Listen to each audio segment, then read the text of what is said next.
The Imperial Crown Hotel glittered like a palace in the heart of Manhattan.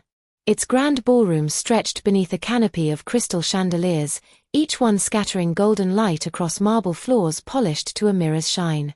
Waiters glided like shadows between tables draped in ivory silk, their silver trays laden with champagne flutes that chimed delicately whenever they touched. White roses spilled from towering crystal vases, their petals glowing in the candlelight.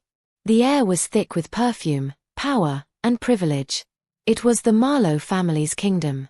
Their annual charity gala, a spectacle of wealth disguised as benevolence.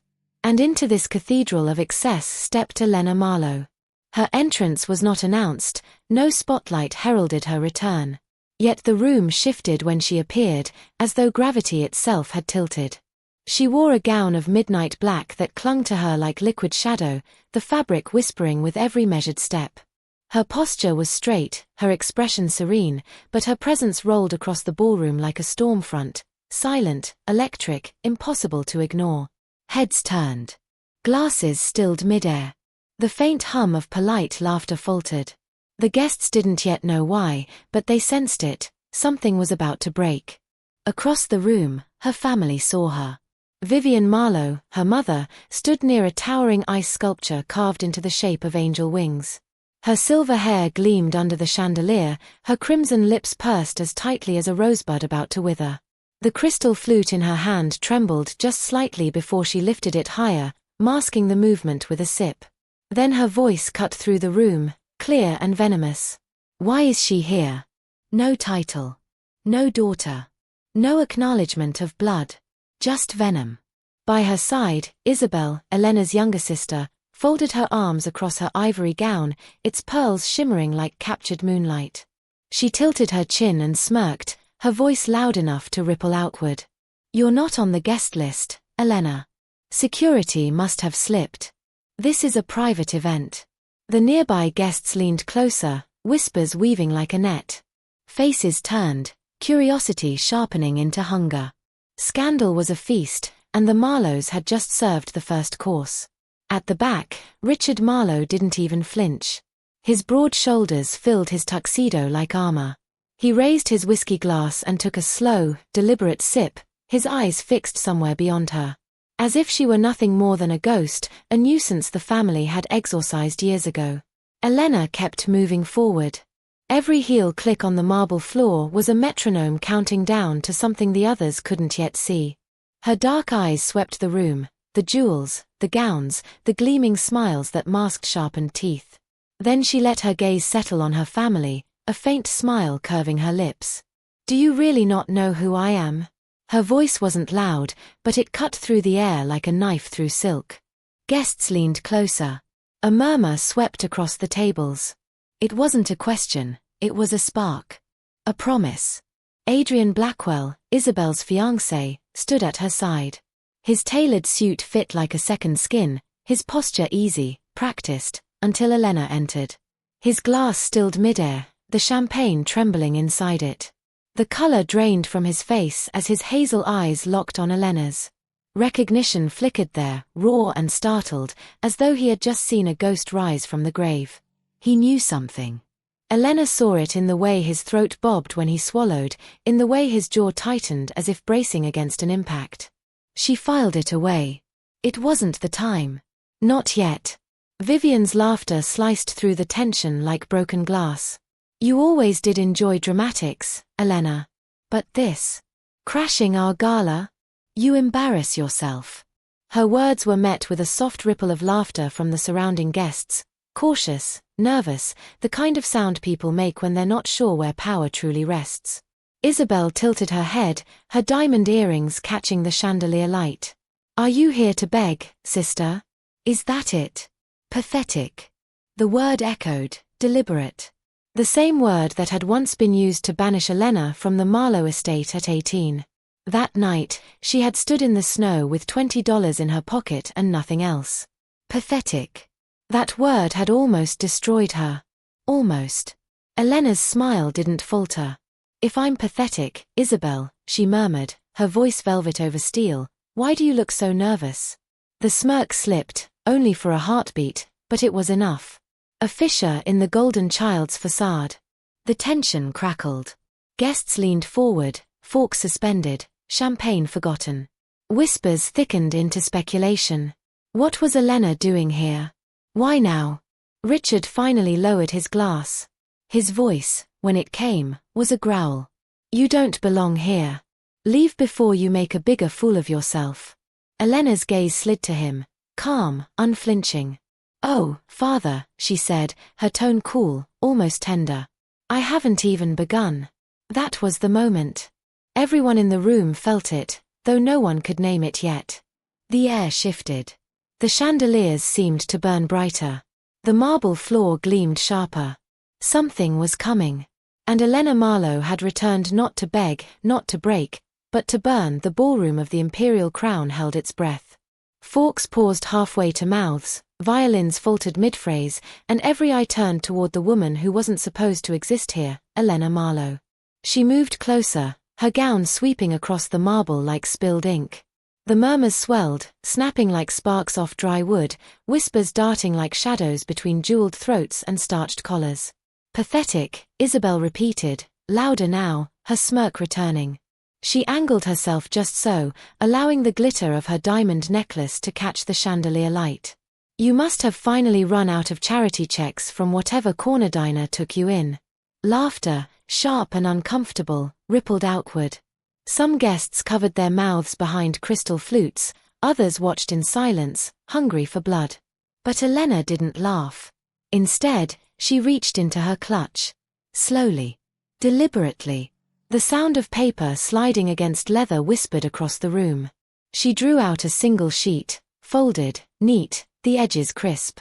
Funny you should mention charity, Elena said softly, her voice carrying far beyond what its volume suggested. She unfolded the paper with careful grace and held it between two fingers. Perhaps Adrian should see how much of his charity you've required. The name struck like a bell. Adrian's head snapped toward Isabel. His hazel eyes narrowed as Elena extended the page to him. His hand trembled as he took it.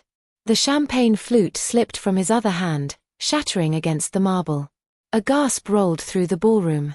Adrian's jaw clenched as his eyes darted across the page. Line after line, dates and signatures carved into his expression. His breath grew shallow. Finally, he lifted his gaze to Isabel. What is this?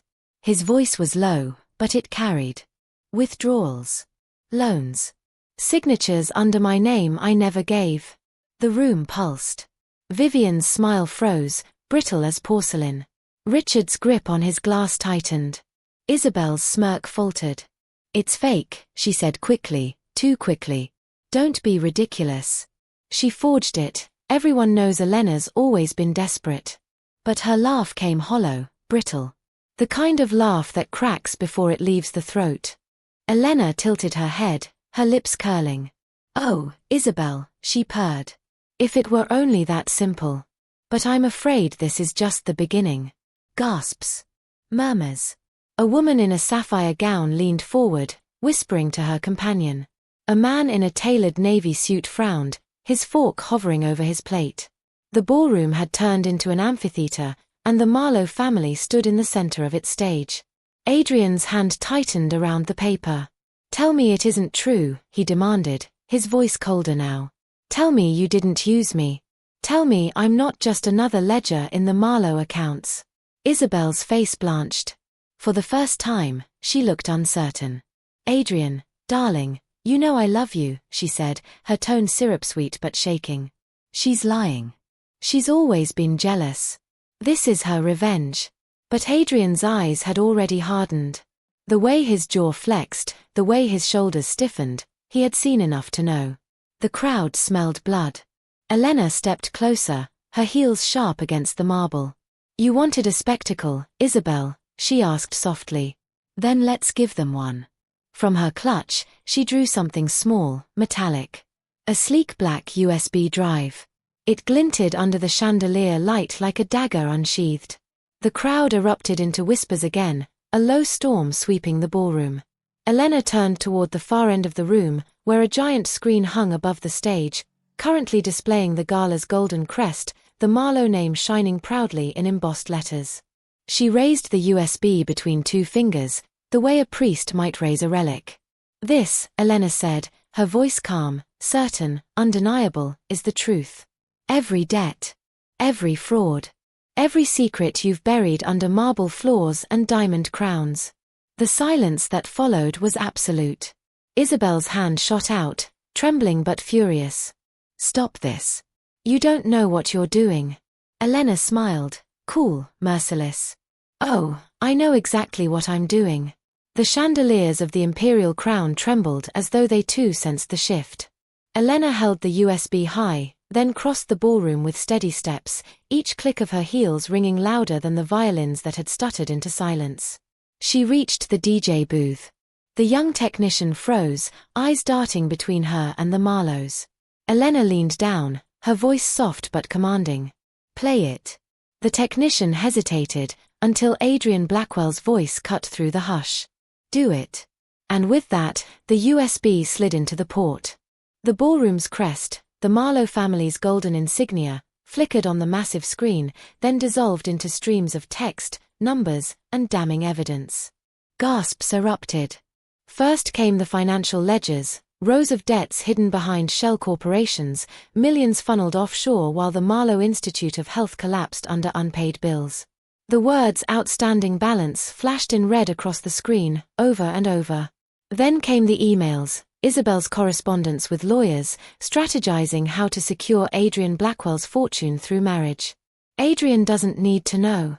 Once we're married, his assets become leverage. This union keeps us afloat. Her words, her voice, her signature, projected 20 feet high for the entire room to read. The crowd erupted in whispers, sharp and slicing. Bankrupt. She was marrying him for money? All these years, a fraud. Vivian gasped, her champagne flute shattering at her feet. Richard lunged forward, his voice breaking into a roar. Lies. All of it. But no one looked at him. The evidence kept rolling. Bank transfers. Fraudulent invoices. Forged signatures. And then, a video. Isabel's voice, caught in a recording. Adrian's just a means to an end. Love doesn't pay debts. His fortune does. The sound ricocheted across the ballroom like a gunshot. Adrian's face hardened, his jaw tight as stone. Slowly, he pulled the ring from his finger. He let it fall. The gold band clinked against the marble and spun to rest at Isabel's trembling feet. You used me, he whispered. And you nearly ruined me. The room shifted. Guests stepped back from the Marlowes as though scandal itself were contagious. The dynasty that had ruled these halls for decades now stood naked, stripped, exposed. Elena's gaze swept the wreckage. She hadn't raised her voice once, yet her silence was a blade, sharper than Vivian's fury, more final than Richard's denial, more devastating than Isabel's tears. She turned to the guests, her tone calm. This is who they are. You thought them untouchable. You were wrong. And with that, the final slide appeared on the screen. Marlowe Institute of Health, filing for bankruptcy, confidential. The word bankruptcy glowed in scarlet letters across the ballroom. The fall was complete. The word bankruptcy burned scarlet across the towering screen, reflected in 1,000 jeweled eyes. For a long, breathless moment, the Imperial Crown's ballroom was silent but for the flicker of the projector. Then the storm broke. Gasps swelled into shouts. Men in tuxedos leaned forward, voices sharp, demanding answers. Women in gowns clutched pearls, their whispers darting like blades. The Marlowe name, once currency in this city, was suddenly toxic, and the scent of ruin spread like smoke. Vivian staggered first. Her face, always a mask of poise, cracked. This is fabricated, she cried, her voice shrill, desperate. She turned to the nearest guests, donors, allies, pillars of the elite. You know us. You know me. We are the Marlowes. But no one moved to her side. Eyes slid away. Chairs scraped as people stepped back. Richard surged forward, his fists clenched. Turn that screen off, he bellowed at the DJ, spit flying with the force of his rage. But when the young man hesitated, Richard lunged, only to be met by two security guards who grabbed his arms in unison. Unhand me, he roared, thrashing. Do you know who I am? The answer was already flashing 20 feet above his head, a bankrupt fraud. On the screen, Isabel's emails scrolled on, each line more damning than the last. Adrian is a lifeline. His fortune erases our debts. Once I'm Mrs. Blackwell, the Marlowes survive. The crowd devoured every word. Adrian stood frozen in the middle of the ballroom, his shoulders heaving. Slowly, deliberately, he turned to face Isabel. You, he whispered, the betrayal raw in his voice. You planned to use me. Isabel's mask shattered. Tears spilled down her cheeks as she stepped toward him, her ivory gown dragging like a fallen banner. No. Adrian, listen, it was pressure, my parents, you don't understand. But Adrian did understand. He had read her words. He had heard her voice. His silence was more brutal than any shout. He slipped the discarded ring with his shoe, nudging it farther away. The message was final. The guests pressed closer now, some with phones lifted, recording. Scandal wasn't whispered anymore, it was captured, catalogued, immortalized. Vivian saw the cameras and shrieked, her voice breaking. Stop filming. This is slander. We'll ruin all of you if you spread this. But her threats rang hollow. The empire was already burning. Isabel fell to her knees, sobs racking her body. Please, Elena, she cried, her voice ragged, unrecognizable. Don't do this. Don't destroy us. Elena's heels clicked as she crossed the marble, slow and measured. She stood over her sister, shadow falling across the broken ivory silk. Destroy you, she repeated softly. You destroyed yourselves. I'm just showing them the truth. The crowd held its breath. Elena's eyes flicked once more to the screen, where the final slide appeared, offshore accounts drained, creditors circling, the Institute's debts mounting beyond repair. The dynasty was ash, the ballroom was a battlefield now, not of fists or swords, but of truth wielded like a blade. And Elena held it steady in her hand. Vivian lunged toward the stage, her silver gown trailing like a dying comet. You think you've won, she spat, mascara bleeding into her wrinkles. We are Marlowes. We will bury you in court. The words might once have carried weight. But now they sounded like the shrieks of a ghost.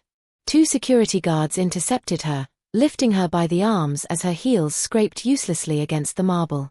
Her protests turned into animal cries, raw, broken. Richard fought harder. His booming voice cracked like thunder as he thrashed, veins bulging at his neck. This is a lie. I'll rebuild. You'll all regret turning against me. But no one answered. The empire he had built on borrowed time was already ashes. Security dragged him out, his fury echoing down the gilded hallway until it faded into silence. On the floor, Isabel remained. Her ivory dress spread around her like shattered porcelain, her hands trembling as she clawed at the marble. Please, she whispered, her voice a rasp drowned in tears. Elena, don't leave me like this. We can fix it. I'm your sister. Elena's shadow stretched long across her. The chandeliers above caught the edge of her black gown, casting her like judgment itself. She crouched just low enough for Isabel to see the steel in her eyes. Sisters protect each other, Elena said quietly, each syllable deliberate. You threw me into the cold. You tried to sell yourself for survival. Don't call me sister now. She rose, slow and regal, her heels striking the marble like a judge's gavel.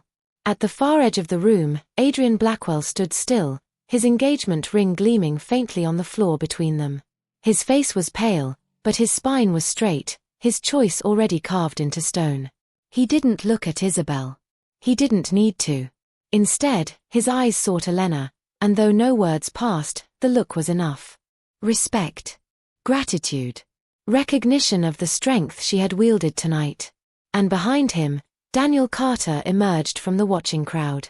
His steady presence cut through the chaos like a lighthouse through storm fog. Elena, he said softly, extending his arm. She turned to him, her lips curving into the faintest smile, not of triumph, but of freedom. Together, they crossed the marble floor. Past the broken glass. Past Isabel's sobs. Past the ruin of the dynasty that had once branded her a failure. The grand double doors swung wide, spilling them into the cool night. Outside, the city pulsed with indifferent light. Cars hummed. Neon glowed. Life went on. Elena inhaled deeply, the crisp air filling her lungs. The past was behind her now, not erased, but conquered. Beside her, Daniel's hand brushed hers, grounding her in this new reality. Not a ghost of who she had been, but the woman she had become. She glanced once over her shoulder, back at the glowing ballroom. The empire had fallen. The Marlowe name was broken. And for the first time in 20 years, Elena felt light. Unshackled. Whole. Ready? Daniel asked. Elena smiled, a smile sharp with survival, soft with hope. More than ready, she said. And with that, she stepped forward into the night. Free.